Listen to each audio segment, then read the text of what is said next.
containment will not work. I agree with that. My personal position on that is this: we ought to try every possible avenue we can to see if we can get them to correct their desire and goal of acquiring a nuclear weapon, but we cannot let them acquire that weapon. We are the only country in the world that can stop that. The Israelis, in my opinion, do not have the capability of stopping it. They can delay it. But at the end of the day, if we don't get it done the way the administration's working on it now, which I totally agree with, then we ought to take them out. Secretary Clinton.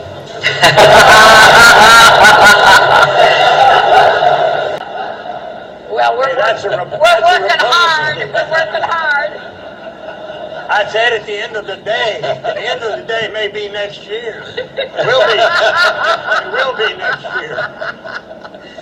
Yeah, look, I'm waiting. Look. I think the president has been very, very clear on this. He has always said all options are on the table, and he means it. They're having troubles now. The sanctions are not complete yet. We want to squeeze them down more, but they're having an effect. And then the sanctions are not complete yet. We want to squeeze them down more, but they're having an effect. And then, frankly, there are those who are saying the best thing that could happen to us is be attacked by somebody.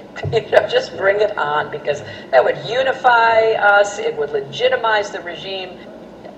An argument is made constantly on the hard line side of the Iranian government that, we're not going to give anything up, and in fact, we're going to provoke an attack, because then we will be in power for as long as anyone can imagine. And that's the reason I say, if anybody's going to do it, we ought to do it, because we have the capability of doing it.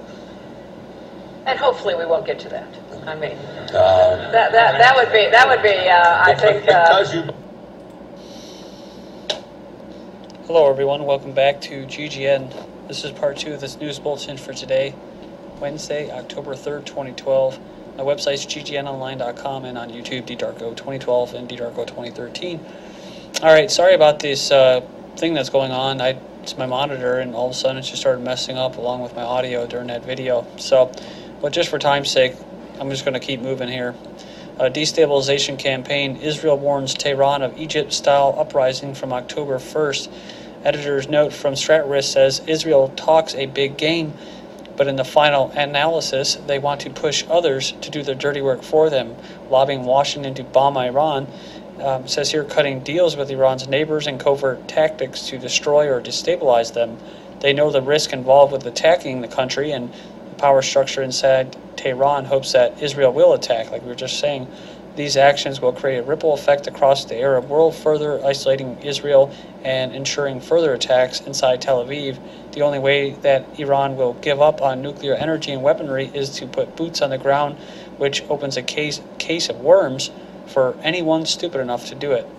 Man, this is crazy. I actually just switched monitors to my bigger TV screen and it's still like this. So this is my computer doing this. So say thanks Israel, thanks Zionists, thanks CIA, thanks NSA, whoever the hell can do stuff like this. This is modern technology at work right here, dude.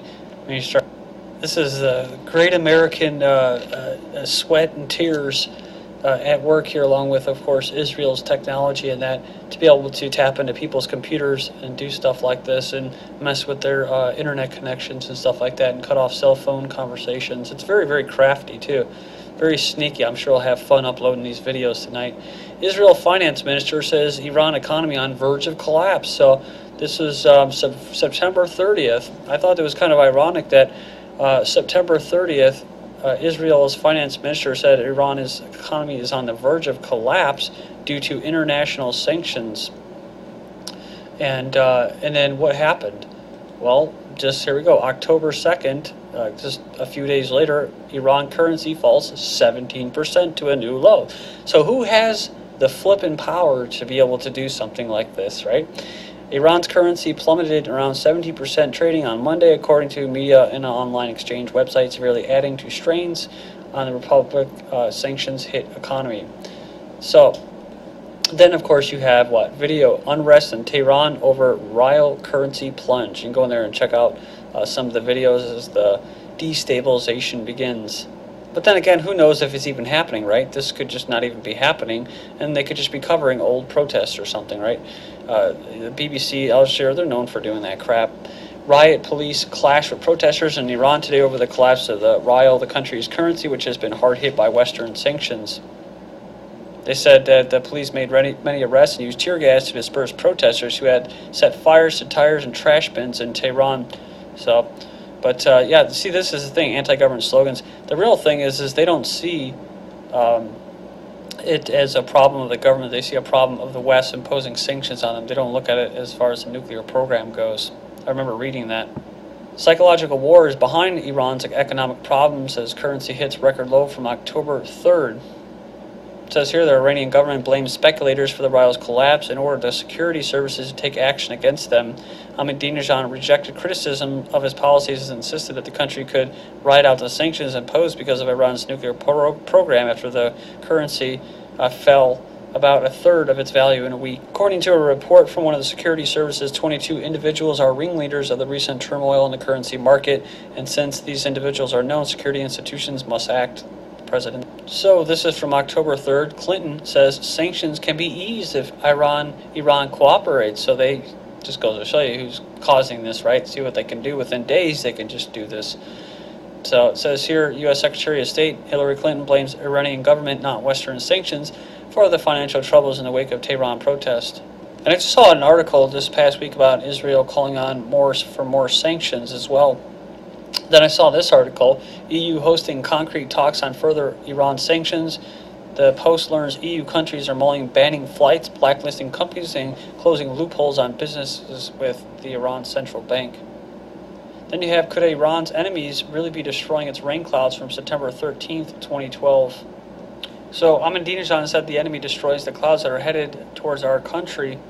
It says here also that they're using special equipment to dump rainwater on their continent, leaving nothing for Iran. Then Baku will not facilitate Israel attack on Iran. This is, of course, Azerbaijan. Remember, we just talked about this. He said they will not allow Israel to use its airspace or land to carry out a military attack on Iran or any other country. So people are asking in the comment board, can you really trust them? And goes on, no one should believe what the Azeri ambassador says. In Pakistan, no means yes. Also, and nobody should have any doubt that it will not permit the use of its territory for committing acts of aggression against another OIC member. If this is what the ambassador said, then it is clear that he will let the Israelis use Azerbaijan to attack Iran or any other OIC member. But it's interesting because I found this article today. Baku denies refinery blast fatalities. The Azeri government is denying fatalities and injuries in an explosion at an oil refinery in the country, despite reports by witnesses that several people were killed and dozens more were wounded. Now, I do know that Israel does have the technology for these cyber-type attacks. You had oil refineries in Venezuela occurring as well, 2 in a month. Iran Navy commander, 75 million Iranians are ready for defense. The Islamic Republic of Iran possesses complete preparedness and stability, and this readiness exists in the Navy, ground, air defenses, says the commander. He says, and if we are faced with instances of military threat or intrusion, 75 million Iranians are prepared for defense, he said. Everyone knows that the enemies have united in every area among themselves, namely economic, against the Iranian nation and people, but the enemies of the Islamic Iran should know that Iranian nation rightly knows these games being played and the threats issued by the enemy and will decisively respond to these threats if need be. Then you have the Iranian MP, 60% enriched uranium production to start if talks fail. Highly enriched uranium would be fuel for nuclear submarines, but it goes on and it says that Iran will begin production of 60% enriched uranium if the current round of talks with the P5+1 fail. And the move may be seen by the West as a provocative step, though it should be pointed out that it still fails or falls well below the threshold needed to produce nuclear weapons, which is over 90% enriched. Mitt Romney, our brother Mitt, says he would indict Ahmadinejad for genocide incitement, says the video, speaking on board his campaign plane. He said that he would press for an indictment of the Iranian president on charges of inciting genocide. And a study claims thousands would die in an attack on Iran nuclear sites. It says a new report is trying to answer a question. It lists the Isfahan uranium conversion facility as one of the 4 Iranian sites likely to be targeted if Israel and the U.S. were to decide to take a military action in an effort to delay its nuclear program. It's estimated that up to 70,000 people would be killed or injured after being exposed to toxic plumes released by such strikes. They include people's skin being burnt, becoming blind, lungs being destroyed, along with their kidneys being damaged and other forms of skin cancer. Then international Christian lawmakers vow to stop Iranian nukes. They gathered for the Chairman's Conference of the International Israel Allies Caucus to sign a declaration of solidarity. But it's kind of crazy because just yesterday, anti-Christian graffiti sprayed on Jerusalem convent. Vandals have sprayed painted anti-Christian graffiti on the main door of the convent in Jerusalem. Jewish settlers and extremists have been carrying out so-called price tag attacks in retaliation for the Israeli government curbs on settlement growth. Or you can call it their expansion of occupied territory, whatever. U.S. warns European governments against supporting Palestinians at the UN. A private memo threatens significant negative consequences if Palestinian Authority succeeds in obtaining enhanced status. Again, you know where this is coming from, right? This is coming from Israel. So, if you do, you're going to get blown up. Something's going to happen to you, right? A Navy ship prepares to intercept Gaza activist ship from Italy attempting to break security naval blockade around Gaza will be intercepted. So, in other words, you'll have special forces from Mossad scaling down and attacking peaceful activists and that. Now, this is the big thing. We're talking about nuclear strikes, but someone made a good comment recently, which is there's a good chance that the public is being conditioned, and the sheeple being conditioned for a possibility of the U.S. banking system being hijacked, a cyber attack being blamed on Iran, having all of their mess of debt and all that crap erased, and starting whatever new system that they have, waiting in the wings. Because, it's just hard for me to believe that Iran is a sovereign nation, completely not tied to the global powers that be, that are not just playing into this big show, this big grand scheme. Because we both know, right, just based off reports from what Western leaders are saying, and the intelligence community, like CFR member Hillary Clinton just said, they're trying to provoke an attack, Iran is, so that they get their people to unite around them. Israel wants to do a direct attack, but the United States wants to do more covert ops like assassinations and cyber attacks. Then we have Google to users. Watch out for state-sponsored attacks. New warnings from Google pop-ups for thousands of users who log into their Google accounts and do searches. Don't be surprised if you see a warning that says state-sponsored attackers may be attempting to compromise your computer. They're issuing messages to thousands of users as it gains new intelligence about increased cyber attacks from countries in the Mideast. After the Georgia elections, the question is it a step towards stability? So with the Georgian people's vote, the message is undoubtedly more important for the supporters of ties with the U.S. and EU. The future government will not be the West ally, and it can no longer use Georgia as leverage to mount pressure on Russia. The newly elected president wrote a message to President Obama in which he denounced the policies of the current Georgian government, which calls for the U.S. to be more involved in overseas and their country. And after Russia recently ejected U.S. aid for basically interfering with their domestic affairs, now we have U.S. court charged 11 Russians with conspiracy to export high-tech electronics. So is it a little payback? North Korea, U.S. wants to occupy the entire Korean peninsula as stepping stone to dominate Asia. Then the North and South Korea are on the verge of nuclear war, warns a North Korean diplomat at the UN Assembly, while the American government forces the restart of the Japanese nuclear reactors after Japan said they would stop. Makes sense. Thank you.